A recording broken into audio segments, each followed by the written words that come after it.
ರೂಪಾಂತರಿ corona virus ಆವರಿಸುವಂತದ್ದು. ಈ ಹಿನ್ನೆಲೆಯಲ್ಲಿ ಆರೋಗ್ಯ ಇಲಾಖೆ ಕೂಡ ಈಗಾಗಲೇ ಅಲರ್ಟ್ ಆಗಿದೆ. ಈಗ ವಿಕ್ಟೋರಿಯಾ ಆಸ್ಪತ್ರೆಗೆ ವೈದ್ಯಕೀಯ ಶಿಕ್ಷಣ ಸಚಿವ ಶರಣ್ ಪ್ರಕಾಶ್ ಪಾಟೀಲ್ ಅವರು ಎಂಟ್ರಿಯನ್ನು ಕೊಟ್ಟಿದ್ದಾರೆ. ವಿಕ್ಟೋರಿಯಾ ಆಸ್ಪತ್ರೆಗೆ ವೈದ್ಯಕೀಯ ಶಿಕ್ಷಣ ಸಚಿವ ಭೇಟಿಯನ್ನು ಕೊಟ್ಟಿರುವಂತದ್ದು. ಸಚಿವ ಶರಣ್ ಪ್ರಕಾಶ್ ಪಾಟೀಲ್ ಭೇಟಿ ನೀಡಿ ಪರಿಶೀಲನೆಯನ್ನ ನಡೆಸಿದ್ದಾರೆ. ಕೋವಿಡ್ಗೆ ಎಲ್ಲ ರೀತಿಯ ಸಿದ್ಧತೆಯನ್ನ ಮಾಡೋಕೆ ಹೇಳಿದ್ದೇನೆ ಅಂತ ಶರಣ್ ಪ್ರಕಾಶ್ ಪಾಟೀಲ್ ಹೇಳ್ತಾ ಇದ್ದಾರೆ. ಪ್ರತಿದಿನ 5,000 ಟೆಸ್ಟ್ ಮಾಡೋಕೆ ನಿರ್ಧರಿಸಲಾಗಿದೆ. ಆಸ್ಪತ್ರೆ ಭೇಟಿ ಬಳಿಕ ಶರಣ್ ಪ್ರಕಾಶ್ ಪಾಟೀಲ್ ಹೇಳಿಕೆ ಇದೆ.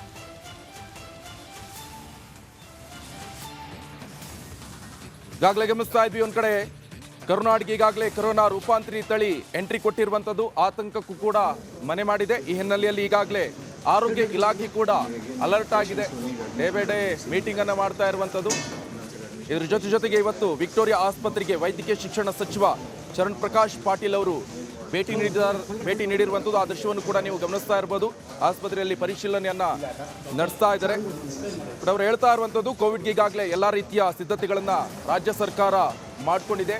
ಹಾಗೆ ಆಸ್ಪತ್ರೆಗಳಿಗೂ ಕೂಡ ನಾನು ಸೂಚನೆಯನ್ನ ಕೊಟ್ಟಿದ್ದೇನೆ ಅಂತ ಶರಣ್ ಪ್ರಕಾಶ್ ಪಾಟೀಲ್ ಹೇಳ್ತಾ ಇದ್ದಾರೆ. ಪ್ರತಿದಿನ 5,000 ಟೆಸ್ಟ್ ಮಾಡೋಕೆ ನಿರ್ಧರಿಸಲಾಗಿದೆ. ಆಸ್ಪತ್ರೆಗೆ ಭೇಟಿ ನೀಡಿದ ಬಳಿಕ ಶರಣ್ ಪ್ರಕಾಶ್ ಪಾಟೀಲ್ ಹೇಳ್ತಾ ಇರುವಂಥದ್ದು.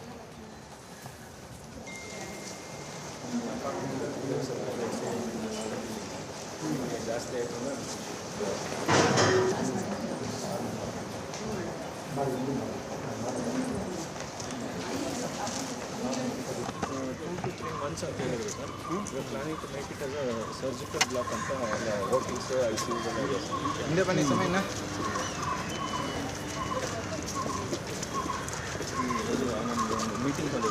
ಈ ರಾಜ್ಯದ ಜನ ಯಾರೂ ಆತಂಕ ಪಡಬೇಕಾಗಿರ್ತಕ್ಕಂಥ ಅವಶ್ಯಕತೆ ಇಲ್ಲ. ಯಾಕಂದರೆ ಈ JN1 ಇದೇನು ಉಪತಳಿ ಇದೆ, ಇದು ಅಷ್ಟು ಸಿವಿಯಾರಿಟಿ ಡಿಸೀಸ್ ಕಾಸ್ ಮಾಡಲ್ಲ ಅಂತಕ್ಕಂಥದ್ದು WHO ಈಗ ಸ್ಪಷ್ಟಪಡಿಸಿದೆ. ಆದರೂ ಕೂಡ ಸರ್ಕಾರ ಎಚ್ಚೆತ್ತುಕೊಂಡು ಮುಂಚೆನೇ ನಾವೆಲ್ಲ ಪ್ರಿಪೇರ್ಡ್ ಆಗಿರಬೇಕು ಅಂತಕ್ಕಂಥ ಉದ್ದೇಶದಿಂದ ಈ ಒಂದು ತಯಾರಿಗಳನ್ನು ಮಾಡ್ಕೊಳ್ತಾ ಇದ್ವಿ. ಈ ರಾಜ್ಯದ ಜನ ಯಾರೂ ಆತಂಕ ಪಡಬೇಕಾಗಿರ್ತಕ್ಕಂಥ ಅವಶ್ಯಕತೆ ಇಲ್ಲ. ಯಾಕಂದರೆ ಈ JN1 ಇದೇನು ಉಪತಳಿ ಇದೆ, ಇದು ಅಷ್ಟು ಸಿವಿಯಾರಿಟಿ ಡಿಸೀಸ್ ಕಾಸ್ ಮಾಡಲ್ಲ ಅಂತಕ್ಕಂಥದ್ದು WHO ಈಗ ಸ್ಪಷ್ಟಪಡಿಸಿದೆ. ಆದರೂ ಕೂಡ ಸರ್ಕಾರ ಎಚ್ಚೆತ್ತುಕೊಂಡು ಮುಂಚೆನೇ ನಾವೆಲ್ಲ ಪ್ರಿಪೇರ್ಡ್ ಆಗಿರಬೇಕು ಅಂತಕ್ಕಂಥ ಉದ್ದೇಶದಿಂದ ಈ ಒಂದು ತಯಾರಿಗಳನ್ನು